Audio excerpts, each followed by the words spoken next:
бинандаҳои озодӣ салом. меҳмони имрӯзи мо ҳастанд латофат назирӣ, муовини вазири маориф ва илми ҷумҳурии тоҷикистон. хушомадед муаллима. ва нахуст суоли мо ин аст ва чун ҳама аксарият мепурсанд, чаро низоми онлайни таҳсил дар давраи пандемия дуруст бароҳ монда нашуд дар тоҷикистон? خب تشکر و واقعا وابسته به اون پاندمی فراگیر کووید 19 که تمام جهان رو فرا گرفته بود در جمهوری تاجیکستان ما نیز بی تاثیر نماند و با قرار استادی جمهوری از 27 اپریل سال 2020 در تمام مؤسسه‌های تحصیلاتی عمومی تعطیل غیر نوبتی به خوانندگان داده شدند و در این دوره تعطیل غیر نوبتی تا در دوره تمام امکانیت‌ها وزارت معارف و علم جمهوری تاجیکستان توانستند که برای خوانندگان صنف‌های نهم 11 که آنها ختم کننده حسابیده می‌شوند و در برابر این آنها باید به مؤسسه‌های تحصیلاتی کسبی وارد می‌شدند، درس‌های تلویزیونی تشکیل کرده شدند. چرا وزارت معارف و علم جمهوری تاجیکستان محض تشکیل کردن و براه ماندن درس‌های تلویزیونی را برای خود قرار دادن، این از اون سبب است که تلویزیون امروز دسترسی در تمام کشور ما هستند و کودکان میتوانند که در محیط خانواده با همراهی والدین از اون درس‌های تلویزیونی به طور وسیع استفاده برند. امروز ها نیز در دایره تمام نقشه و برنامه‌های تعلیمی مؤسسات تحصیلات عمومی به نوارگیری درس‌های تلویزیونی ادامه دارد. وابسته به آنکه چرا درس‌های آنلاینی تشکیل کرده نشد، واقعا هم درس‌های آنلاینی تشکیل کرده شدند، شاید از این نه همه برخوردار بودند و در بعضی مؤسسات تحصیلاتی که آنها امکانیت خوبی اینترنتی و سرورهای معینی چی داشتند، تکنیکی داشتند، توسط همین امکانیت ها درس‌های آنلاینی تشکیل کرده شدند و امروز اگرچند که خوشبختانه در کشور ما تاثیر پاندمی کووید 19 پست باشد، هم به این نگاه نکردم در دوره نقشه چهاربینی های وزارت معارف و علم جمهوری تاجیکستان پوره به نوار گرفتن درس‌های تلویزیونی، درس‌های آنلاینی برای ماندن درس‌های آنلاینی نقشه گذاری کرده شده.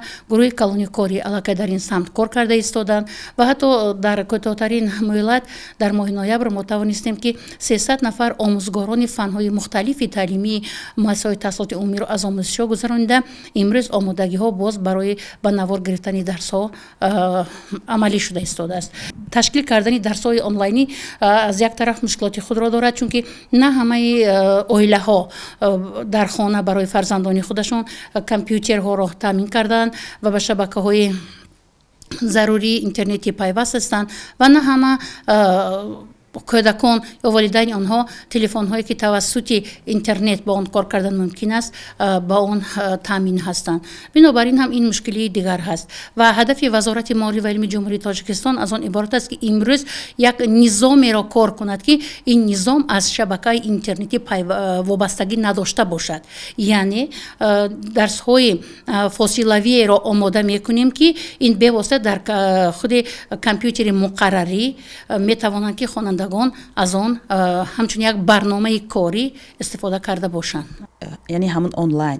آیا در این مورد مثلا شما با خدمات علاقه و ستاد مبارزه با کووید در تاجیکستان همکاری داشتید و گفتید که مثلا در این کار به شما کمک کنند؟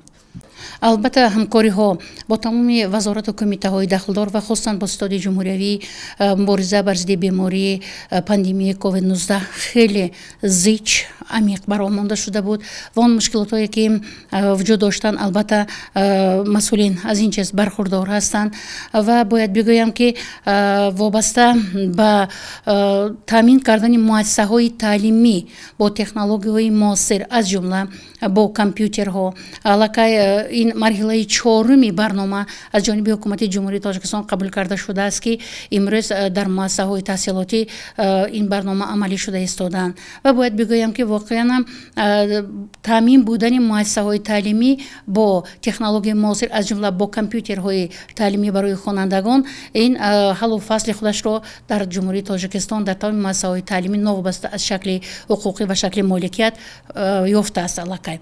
ولی شما می‌دانید که وقتی که ما درس‌های آنلاینی یا فاصله‌ای تشکیل می‌کنیم، این خواننده در شرایط خانه бештар ба дарс машғул мешавад ва албатта дар шароити хона таъмин кардани кӯдакону хонандагон бо технологияи муосир ки ба он тавассути он дарсҳои онлайнӣ бароҳ монда мешавад, ин аз шароити иқтисодӣ ва аз худи вазъияти хонаводагӣ вобастагӣ дорад. бештар вақт ба мо менависанд ки масалан фарзандошон ҳудуди 4 то 7 километр роҳ пиёда ба мактаб мераванд ва ҳанӯз дар минтақаҳо норасоии мактаб вуҷуд дорад ва ба назаратон то куҷо масалан имрӯз ҳамон сохтумони мактабҳои наву замонавӣ дар минтақаҳои дурдаст зарурат дорад ва чӣ қадар мактабҳо намерасанд ва чӣ қадар мактаб сохта шуданд дар ҳоле ки масалан бинову иншоотҳои хеле бузургу сермаблағ сохта мешаванд. воқеан ҳам имрӯз боз мушкилот дар самти ба мактаби наздиктарини маҳал сохтан боқӣ мемонад, зеро ки теъдоди маҳаллаҳои навбунёд дар ҷумҳурӣ зиёд шуданд ва ҳастанд дар манотиқи кӯҳистони дурдасти кишвар ки теъдоди ками аҳолӣ 2 ё 3 ё 5 нафар кӯч бастанд ба минтақаи кӯҳистон. албатта барои онҳо муҳайё кардани як инфраструктураи муайян аз қабили роҳ, аз қабили мактаб, беморхона вақтро талаб мекунад. ҳамасола сохтмони сохта ва ба истифода додани муассисаҳои то мактабӣ хеле зиёд ҳастанд ва соли гузашта мо танҳо тавонистем ки теъдоди зиёда аз 176 муассисаҳои таълимиро аз ҳисоби маблағгузории сарчашмаҳои гуногун сохта мавриди истифода қарор дода бошем ва имсол аллакай боз ҳам идома дорад ва теъдоди мактабҳое ки танҳо дар соли 2020 сохта шуданд таи 200 ададро ташкил мекунад ки албатта ин ҳанӯз нокуфоя арзёбӣ карда мешавад. муаллима, шикоятҳо аз маоши пасти омӯзгорон ва ҳамин тавр обунаи маҷбурӣ садо медиҳад ва агар худатонам бихонед дар расонаҳо нигошта мешаванд. шумо чӣ гуфта метавонед дар ин маврид? дар доираи ғамхориҳо ва дастгории ҳукумати ҷумҳурии Тоҷикистон пайваста маоши кормандони соҳа зиёд мешавад ва танҳо сентябри соли 2020 дар ҳудуди 15% маоши кормандони соҳа зиёд карда шуданд ва аз оне ки агар дар маҷмӯъ бигӯем ки маоши омӯзгор кам аст, хато мекунем. ба чӣ хотир? ба он хотире ки маошҳое ки ба омӯзгорон дода мешаванд онҳо аз рӯи дараҷаҳои тахассусӣ онҳо дода мешавад ва ҳар як дараҷаи тахассусӣ як миқдори муайяни зиёдшавии маблағи худи корманди соҳаро дар назар дорад. илова бар ин бояд бигӯям ба мутахассисони ҷавоне ки баъд аз хатми муассисаҳои таҳсилоти умумӣ ба муассисаҳои таълимӣ ба кор мераванд, барои онҳо дар доираи 3 сол ба маоши онҳо 10% боз илова карда мешавад. барои онҳо дар доираи қарори ҳукумати ҷумҳурии Тоҷикистон дастгириҳо роҳандозӣ карда шудааст, аз ҷумла барои хоҷагии ёрирасонии онҳо додани заминҳо, барои асалпарварӣ кардани онҳо маблағҳои муайян ҷудо карда шудааст ва ҳамзамон як миқдор маблағҳои муайян ҷудо карда шудааст ки омӯзгорони ҷавон метавонанд ки бо муроҷиат кардан ба мақомоти ваколатдори давлатӣ аз ҷумла ба вазорати моҳорӣ ва илмии ҷумҳурии Тоҷикистон як теъдоди муайяни маблағҳоро барои беҳбуд бахшидан ба шароити иҷтимоии худ гирифта онро истифода карда бошанд. дар қонуни ҷумҳурии Тоҷикистон дар бораи маориф ба роҳ мондани дарсҳои иловагӣ низ иҷоза дода шудааст ки метавонанд омӯзгор аз маҳорати касбии худ истифода бурда бо розигии волидайн бо истифода аз он чораҳое ки қонунгузорӣ манъ накардааст, аз ҷумла бастани созишнома ба онҳо дарсҳои иловагиро ташкил карда бошад. дарсҳои инфиродӣ низ ба роҳ монда мешавад ва вобаста ба худи обунаи маҷбурӣ гуфтанӣ ҳастам ки ягон гуна тасмим барои маҷбуран обуна кардани омӯзгорон ба ин ё он рӯзнома, ба ин ё он маҷалла тасмим гирифта нашудааст. ин шояд ки аз забони баъзе нафарони алоҳидае ки онҳо воқеиятро шояд намедонанд чунин садо медиҳад, зеро ки дар харҷномаи ҳамин муассисаҳои таълимии ҷумҳурӣ дар банди алоҳидаи он маблағ барои обунаи муассиса ҷудо карда шудааст ва худи роҳбари муассиса метавонад ин маблағҳоро барои обуна шудан истифода намояд. ташаккур муаллима, мо як силсила номаҳо дарёфт кардагӣ ҳастем ва мавриди таҳқиқ аст. ин номаҳо бештар дар он гуфта мешавад ки як чанд вақти охир баъзе аз раҳбарон ё ректорони донишгоҳҳо афроде ҳастанд ки нолоиқ ҳастанд. дуруст аст ки ректорҳо аз ҷониби президент таъин карда мешаванд, вале шумо метавонед бигӯед ки дар таъини раҳбарони донишгоҳҳо, муассисаҳои олии кишвар саҳми вазорат то куҷо ҳаст? нафари масъуле ки дар соҳаи маориф ба мақоми роҳбарикунанда таъин карда мешавад, ин пеш аз ҳама нафаре ҳаст ки дар зинаҳои муайяни соҳа кору фаъолият кардааст ва агар сухан дар бораи муассисаҳои таҳсилоти касбӣ ва хусусан олии касбӣ меравад ва мо набояд ки дар байни ҷомеа чунин як назарҳоеро корбарӣ кунем ки гӯё онҳо нолоиқ ҳастанд. вақте ки доктори илм, профессор, номзади илм, дотсент, муаллифи даҳо асарҳо, муаллифи даҳо таълифотҳо, муаллифи даҳо тадқиқотҳо ҳастанд ва дар соҳа кор карданду ва ӯ ба як мансаби муайян дар соҳа имрӯз сазовор гаштааст, ӯро нолоиқ ҳисоб кунем. ин як камоли беэҳтиромӣ нисбат ба устод, нисбат ба омӯзгор, нисбат ба соҳа ман арзёбӣ мекунам. ва нақши вазорати маориф ва илми ҷумҳурии Тоҷикистон дар ин масъала аз чӣ иборат аст? албатта таъин ва озод ин аз ҷониби вазорати маориф ва илми ҷумҳурии Тоҷикистон ба роҳ монда намешавад ва дар назди мақомотҳои дахлдор тамоми маълумотҳои раванди ҳаракати шахсоне ки дар соҳаҳо ҳастанд вуҷуд дорад ва албатта аз ҷониби масъулин таҳлилҳо гузаронида шуда истода собиқаи кори худи фаъолияти ҳамон нафарҳо ба ҳисоб гирифта шуда баъдан онҳо ба як вазифаи бисёр пурмасъул таъин карда мешаванд. бисёр хуб аст ки масалан омӯзгоро ҳанӯз сол то сол ҳамон қадру қимате ки замони шӯравӣ доштанд мераванд, вале бозам баъзе ҳолатҳое ҳаст ки масалан омӯзгорон дар ҳама чорабиниҳо истифода мешаванд, нисбаташон беэҳтиромӣ мешавад ва ҳатто ин чанд муддати пеш як гурӯҳ омӯзгорон ба мо шикоят карда буданд ки онҳоро ҳамон чанд соате ки истироҳат доранд мебаранд барои тоза кардани назди биноҳои атрофи масалан биноҳои маъмурии ин ё он ноҳияҳо ва онҳо ҳатто гуфтанд ки мо шарм медорем вақте ки ман омӯзгор вақте як талабаи ман мегузарад ман шарм мекунам ки аз замин вақте тоза мекунаму ва дар ҳоле ки он бино худаш корманд дорад. назари шумо чӣ аст? вақте ки як шаҳрванд сокини як маҳалла, як кӯча, вақте ки як муассиса тобеати кадом як сохторе ҳастанд, дар он ҷо одамон зиндагӣ мекунанд, дар он ҷо кормандон зиндагӣ мекунанд, дар онҳо масъулияти тоза кардани ҳамон муҳити ишғолкардаи муассисаи худашон набошанд. пас мо чаро чунин ҳарф мегӯем?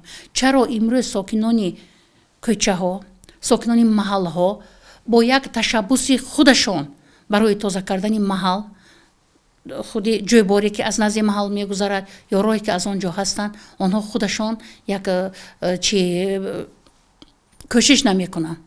ва албатта вақте ки як нафар меҳмон мегузарад ё ки масалан вақте ки худи кӯдакон дар ҳамон муҳит бозӣ мекунанд ва аз ин чиркиёну аз ин ифлосиҳо дидан мекунанд, албатта ба ташаккули минбаъдии онҳо низ таъсири манфӣ мерасонад. бинобар ин ҳам дар ин ҷо тамоми ҷомеа бояд фаъол бошад ки хизмати омӯзгорро дар самти тоза кардан, руфтани кӯчаҳо истифода набаранд ва ин маънои онро надорад ки омӯзгор барои тоза кардани гирди як ҳавлӣ, як кӯча ё назди як мақомоти дигаре ки он мақомот ҳам таҳо корманд дорад, онро истифода карда бошанд. бинобар ин ҳам ин пеш аз ҳама аз худи мақомотҳои маҳаллӣ вобастагии зиёд дорад ки онҳо набояд дар ин кор аз як қувваи тайёри омӯзгор истифода баранд, балки як маданияти мардумро, маданияти сокинони ҳамон маҳалро ба онҳо корбарӣ карда зиёд кунанд ки то онҳо тавонанд бо ташаббуси худашон дар тозагии маҳал, кӯча, роҳ ва ҷое ки дар он ҷо кӯдакони онҳо бозӣ мекунанд, дар он ҷо онро истифода баранд. ва ин бисёр кори носавоб нисбат ба омӯзгор. нисбат ба як тарбиятдиҳанда, нисбат ба як таълимдиҳанда инро ман арзёбӣ мекунам. муаллима, теъдоди донишҷӯёни хориҷие ки дар мо таҳсил мекунанд чӣ қадар ҳастанд ва онҳое ки аз тариқи фосилавӣ таҳсил мекарданд ва дар ин давраи пандемия онҳо наомаданд, натавонистанд биёянд, таҳсили худро идома диҳанд, сарнавишти онҳо чӣ мешавад? Ба онҳо имтиёз дода мешавад? Аз курс ба курс гузаронида мешаванд ё чӣ? шояд онҳое ки ҳозир моро тамошо мекунанд мехоҳанд посухи ин суола бидонанд. аз ҷумҳурии тоҷикистон дар хориҷи кишвар зиёда аз 30,000 нафар донишҷӯёни мо таҳсили илм мекунанд ва имрӯз тавассути раиси байналмилалии вазорати маориф ва илми ҷумҳурии тоҷикистон ҳамчун маркази байналмилалии дурахшандагони назди вазорат ҳамаи тадбирҳо ҷиҳати ба роҳ мондани таълим дар муассисаҳои таҳсилотие ки онҳо таҳсил мекарданд ва онҳо ба роҳ монда шуданд. аксарияти кулли ин донишҷӯёни мо тавассути онлайн онҳо дарсҳои худро гузашта истоданд ва онҳо тавассути онлайн споридани ҳамаи он имтиҳону санҷишҳои нақшавиро ба роҳ монданд ва онҳо аз курс ба курс гузаронида мешаванд. ва имрӯз ҳамаи онҳо зери назорати вазорати маориф ва илми ҷумҳурии тоҷикистон қарор гирифтанд ва пайваста аз раванди таълими онлайнӣ, аз раванди споридани имтиҳонҳо санҷишҳо пурра ҳисоботҳо маълумотҳо аз ҷониби муассисае ки дар онҷо донишҷӯи мо таҳсил мекарданд тариқи электронӣ ирсол шуда истодааст. ҳамарӯза садҳо ҳатто ҳазорҳо нафар ба мо нома менависанд, ҳамин хел паёмҳо ҳастанд, вале аз ин паёмҳо маълум мешавад ки баъзе аз инҳо масалан сатҳи донишашон нисбат ба чанд соли пеш ина ҳатто коршиносон гуфтанд ки кам шудааст, яъне сатҳи донишашон коҳиш ёфтааст. ва шумо чӣ назар доред? саҳми вазорати маориф дар ин маврид чӣ аст? ба ростӣ ки ман ба ин андеша комилан зид ҳастам ва ҳеҷ гоҳ ҳам ин андешаро пазируфта наметавонам.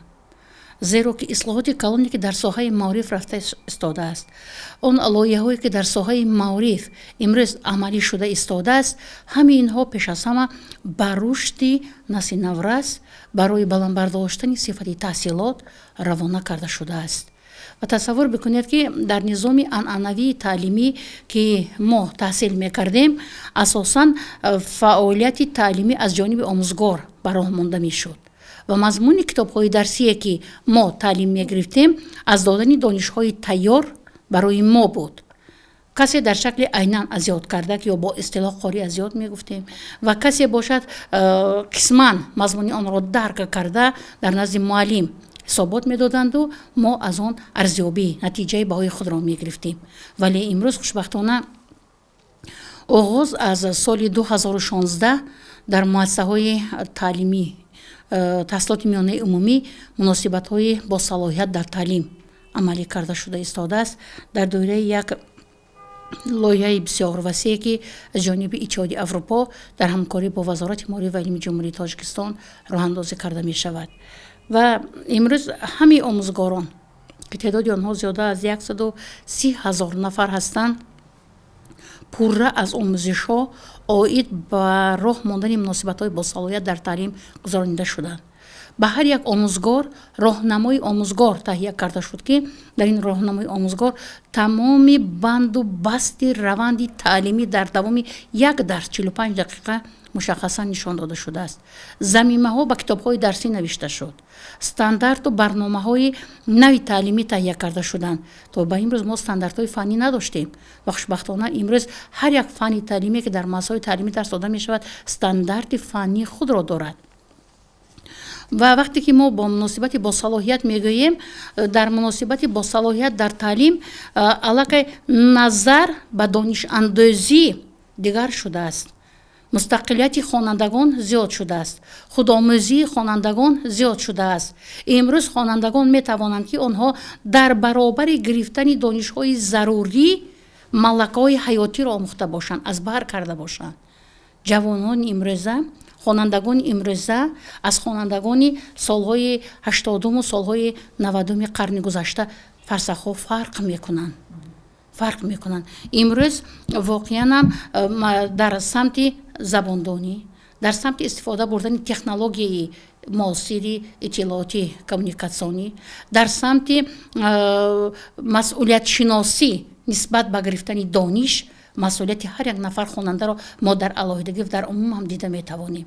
мисоли равшан инро мо дар ҳамин озмуни фуруғи субҳи доноӣ китоб аст дида метавонем ки садҳо нафар хоҳишмандон ҳатто аз зинаи муассисаҳои таҳсилотӣ то мактабӣ ва то ба зинаҳои дипломӣ ва баъди дипломӣ кӯшишу талош бар он меварзанд ки онҳо дар чунин як озмунҳо ширкат карда бошанд. ва даҳҳо олимпиадаҳои байналмилалие ҳастанд ки шогирдони мактаби тоҷик имрӯз бо қатори дигар хонандагони давлатҳои пешқадами аврупо, давлатҳои амрико, давлатҳои ҷопон имрӯз дар рақобати солим ҳастанд.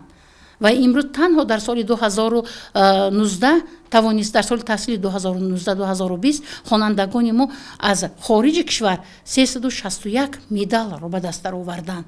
ин нишонаи он аст ки имрӯз хонандагони тоҷик метавонанд ки дар рақобат ба хонандаи амрикову аврупову хонандаи давлатҳои осиё бошад. пас чаро мо мегӯем сифати таҳсилот паст аст? ин муносибатҳои нави таълимие ки дар таълим аллакай ҷорӣ карда шуданд пеш аз ҳама дар самти донишандӯзӣ, дар самти гирифтани малакаҳои ҳаётӣ, дар самти мустақилияти хонанда, дар самти қабул кардани қарорҳои мушаххас барои рушди шахсияти хонанда, дар самти забономӯзии хонанда, дар самти истифодабарии технологияҳои муосир хеле хеле баланд шудааст. ва ҳар касе мегӯяд ки имрӯз дониши хонандагон хеле паст аст. комилан ин андешаи бетаҳлил ва комилан инро ман як андешаи носолим нисбат ба рушди насли ҷавону наврас дар ҷомеа меҳисобам. ташаккур муаллимаи азиз барои як суҳбати самимӣ. бинандаҳои азиз, ҳамсуҳбати мо буданд Латофат Назирӣ, муовини вазири маориф ва илми ҷумҳурии Тоҷикистон.